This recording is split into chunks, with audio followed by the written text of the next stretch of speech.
Yeah. So, as sir said, actually, so this is about the kind of connectivity we have. So, whenever the client wants to talk to any of the device or any system wants to connect or communicate to other device in the LAN environment, the switches uses the same ARP protocol technique to actually map the addresses of respective IP addresses and MAC addresses in its table. Now, let's say we have two kind of ARP packets that we already discussed. One is ARP request, the other one is ARP reply. So why this request is useful? Because now let's say system A wants to talk to system B on the line. Now let's say A has the IP address of 192.168.1.1 and the other end or the recipient is 1.2. Now this 1.1 wants to connect to 1.2. For this, he doesn't know where this 1.2 exists on the LAN environment. So what it will do? It will initiate a communication saying that I just wanted to know where is 1.2. So this is ARP request, and generally all the ARP requests are broadcast because I don't know for whom, I mean, where exactly the system is located to. So whenever I send this ARP request, this 1.1 will broadcast. That means, let's say the switch has 10 systems connected to it. Then this particular system A will be connected, this particular packet ARP request will be sent to all the 10 systems on the network through the switch. Now, let's say on the switch, this system A is connected to port A. On the same switch, the system B is connected to port 10. Now, switch understands that on port number 1, it receives the ARP request. So, what it will do in the ARP request, it will also have the source MAC address. So, on the switch side, in its ARP table, it understands, okay, on port number 1, for this 1.1, I am getting a MAC address of so and so. So it will write that MAC address. Let's say it's example AA. So for 1.1, the MAC address is AA. It will map in the network. Now let's say this ARP request is sent to all the 10 systems. Now let's say system B, which is 1.2, it is responding to the request. Now it is responding on port number 10. Again, the switch understands, okay, on this port number 10, it is getting an ARP reply. Now it understands, okay, 1.2 is having MAC address of BB. So now it will map that 1.2 corresponding MAC address BB in the MAC table of the switch. Now switch understood that system A is connected to port number 1, system B is connected to port number 10. So now let's say there is the mixed communication happening from system A to system B. Now the second time it will not broadcast or ARP will not be generated because already the switch also understands where this port system A and system B are connected. So next time the communication will be directly sent from port 1 to port 10 because it already know where these MAC addresses are there and where exactly the systems are connected to. Similarly, on computer A and computer B also, they also try to map each other's MAC address in their ARP table. So this is what we have seen in the earlier thing. I hope you are able to see my screen. Now let's say just go to run and type CMD and you'll get the command prompt. In this command prompt, just type ARP-A. Now you can see in the ARP- similarly the switch also contains this kind of table. Now you can understand that there is a corresponding IP address which is mapped to the MAC address of the IP. And you can also see there are two kind of behaviors, or one is dynamic, one is static. Because this dynamic behavior is based on the packets the system receives or the switch receives. So accordingly, it will try to update its ARP table. And the static is nothing but the manual entry of those kind of ARP entries. Now, if you see, every switch or every system or every operating system will have this kind of ARP table. So it has an internet address along with its mapped physical address and the type of address, on which type it has got, whether it's a dynamic behavior of the ARP or whether there is a manual or kind of static entry. So whenever you type ARP-A, you will be getting this kind of addressing or the mapping. So next time when I'm trying to connect a particular IP address, the first thing is I will check in my ARP table whether the MAC address is available with me or not. So if the MAC address is available with the system, directly it will try to send the communication to that particular MAC address, or it will again generate an ARP request and try to get the communication from the other end. So for this, so as we have seen one example how to install Wireshark in Windows.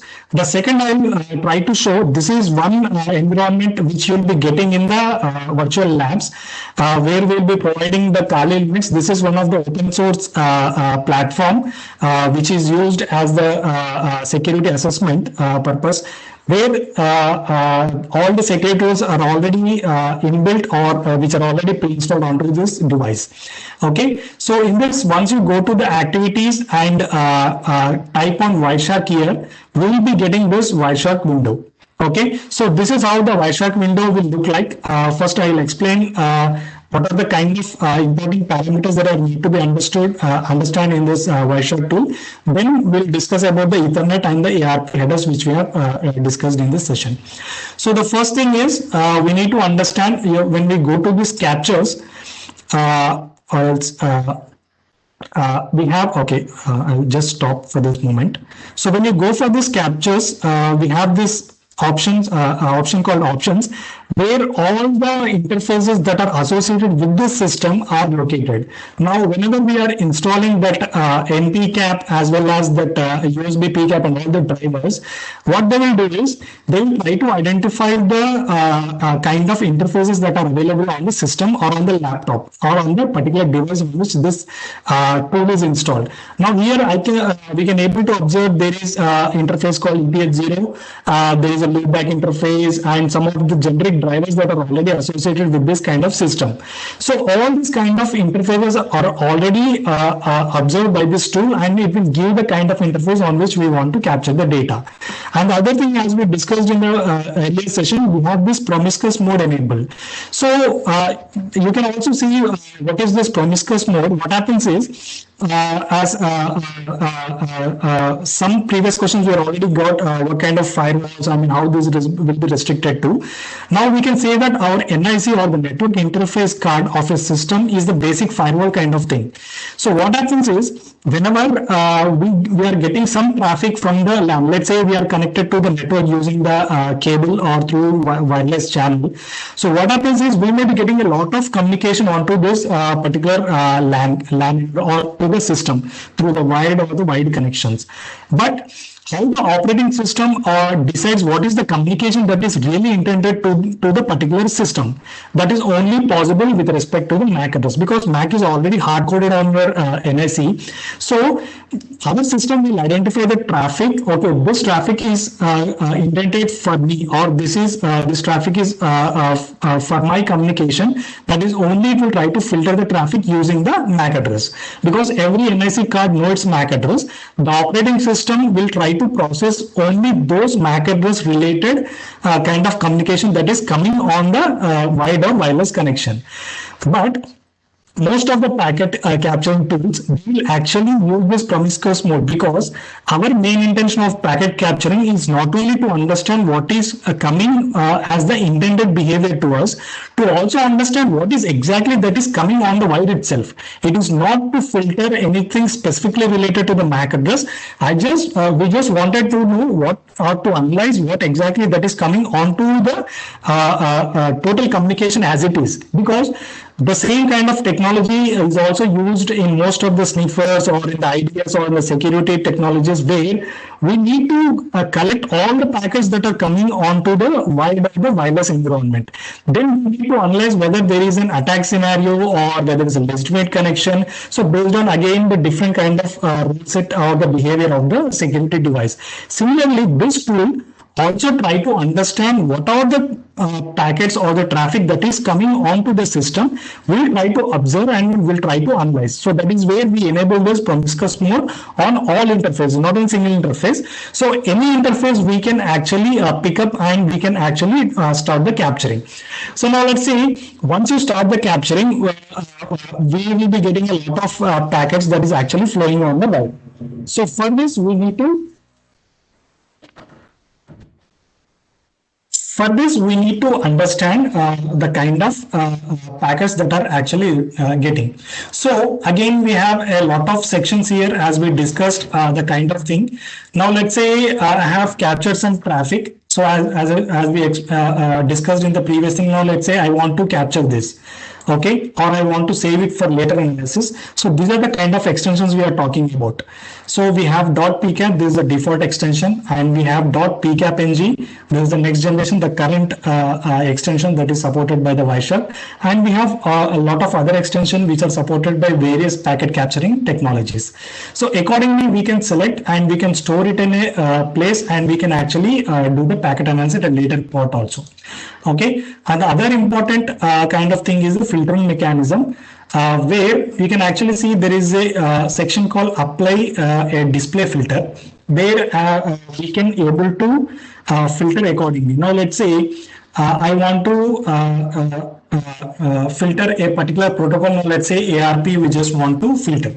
Now whenever I click on ARP, we can see only the particular protocols related to ARP only. And also we can observe there are three kind of sections in this particular Wireshark tool. The first one will be the human readable format, where we as a humans generally understand, okay, what is the time on which the packet has been received, what is the source, what is the destination, and what is the protocol that is being used into, and what is the kind of length of the particular packet. And the second window we can able to understand that this is the main kind of observation, like how actually the TCP/IP or the OSI protocol suite is really looked, because we are already making this as part of the theoretical, but this is the practical view of exactly the layered wise architecture. Now here we can see this is the frame, the entire packet that is flowing on the wire. Accordingly, we'll have all these kind of protocols in a layered architecture. Now we can see as this ARP doesn't have any kind of upper layer protocol, because ARP itself is a protocol that is only confined to it. There is no linkage to the upper layer protocol. So we can see only two protocols in it. The one is Ethernet and the other one is ARP. Now let's say if I delete this filter, now let's say there are a lot of other packets which I have captured. Now let's say I will take a sample of this packet. Now in this packet we can observe we have a Ethernet protocol. Along with this we have a IP protocol. That means this particular thing is actually pointing to a IP protocol. Again IP, it is pointing to other protocol of TCP. Then again we have a communication of TCP. Right? So this particular packet is a TCP packet. So we have a different kind of set of protocol suite associated with TCP. Now let's say if there is some application protocol, then we may have a different application layer also attached to it. So similarly, every protocol is actually made visible as the stack wise or the suite wise in this particular window. So we can easily understand what are the kind of values or the header values, or what exactly that header that contains accordingly with respect to the TCP/IP protocol. So we have a header wise information in the second window. And the third window is the actual raw hexadecimal format, or the kind of thing that is flowing on the wire. So this is the packet we actually captured using this tool. Then this Wireshark tool is able to make this particular packet as part of layered structure in the second window. And the third window we are actually able to understand it in a information that we can able to easily understand. Right? So this is how the Wireshark tool will be diagnosed, or that can be used. Now let check for this ARP and Ethernet. So as we discussed that ARP as well as Ethernet. So first we will go to the Ethernet. As we understood what is the main, and also the one thing we need to observe is whenever we click on this header, you can actually see the associated blue kind of thing that is highlighted here. Okay. Now let's say if I click on Ethernet, we can observe that entire Ethernet header is highlighted in the raw packet.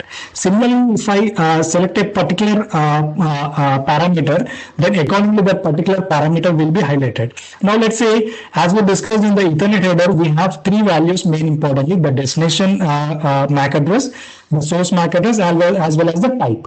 So if we click on this destination MAC address, so the destination MAC address will be of 48 bytes. Okay, 48 bits. So we can see this is 48 bit when compared in the hexadecimal format. Similarly, we'll have this source. Okay, so source is it again a 48 bit which is followed by destination MAC address, and the other thing is the ARP, that is the protocol, the next protocol which is associated to it. So in the Ethernet header we have destination MAC address, we have source MAC address, and we have a protocol that is associated with the higher level. And in the ARP we can observe this is the request packet, and in the ARP also we have these kind of parameters. The first one is the hardware type, the second one is the protocol type. Hardware type is nothing but the size of the hardware that we are using. Currently it is Ethernet, so it is, the code is 0x001, right? And if we talk about the protocol, protocol is nothing but like how Ethernet has ARP as a protocol in the upper layer, ARP may be having some other layer protocol linked to it. So this is where it has come. It is again pointing to, or it is getting some information from the IP layer. Maybe in ping or some kind of information has got through this IP. The third parameter is the hardware size. This is nothing but the size of the hardware, that is 48 bits, because we know Ethernet the MAC address is 48 bit. How this 48 bit is nothing but, this is nothing but 6 into 8 bits. So we can see the 6 is notated here. So we have to multiply this 6 into 8 bits because 1 byte is converted into 8 bits. So this 6 bits we have to multiply with 8. So we'll get 48 bit. That is nothing but the MAC address size. The next one is the protocol. Here we can observe it is IPv4. So accordingly we are getting the protocol size as 4. That means we have to multiply this 4 into 8. So the IP address size is 32 bit, so we are getting here that 4 into 8 bits, so that is 32 bit address. And opcode, we can see this is the important part in ARP, whether it is a request or reply, that is based on the this one. So it is a request because it understood based on the value it is getting. If it is 0001, it understood that this is the ARP request. So in the ARP request, we have this source MAC as well as sender IP, because this is my IP and this is my MAC. But I generally don't know what is the target MAC address and but I don't know what is the target IP address, because let's say I want to communicate to this, but I don't know where this MAC address is located. So all will be set to 0 in that case, right? So whenever I'm getting this ARP reply, now we can observe this, it is showing as ARP reply because it is based on the opcode value. So if it is 0001, it is a ARP reply, ARP request. If it is 0002, it is a ARP reply. So for every request, we'll get a reply for that. So again, the parameters will be the same. What is the hardware type we are using? Okay, it is Ethernet. What is the protocol type we are using? Whether it is IPv4 or IPv6 or any other protocol we are using in this. Okay, it is IPv4. Again, we have to check what is the hardware size. Again, 6 into 8 bits, 48 bits. Again, the protocol size 4 into 8 bits, 32. Now again, in the opcode, we are seeing it as reply 2. That means it is 0002, that is the ARP reply. So we are getting a reply. Now in this reply, we can understand now this is the sender MAC address. In the earlier case, I am a source, I am trying to find out who is 10.2. Now here it will be reversed. Okay. Now the 10.2 will be the sender because I am getting a reply from the sender from 10.2. So he will be the sender MAC address. And here you can see the sender MAC address is actually filled. So he is we are getting a MAC address filled by the sender of his MAC address. So we are getting a reply to the actual originator of the communication with his MAC address. Now this MAC address will be observed by the operating system and it will be updated accordingly in the ARP table which you have seen earlier. Okay, now let's say this is how the ARP table will be updated based on the ARP replies. So this dynamic behavior will actually comes from this ARP replies or on the broadcast which we receive from the packets. So how actually we are getting these packets, there may be some ARP packets into this also. So based on the ARP packets, our system will try to understand the different kind of systems that are available on the LAN, and accordingly it will update the ARP table. So this is how we'll get the ARP table. And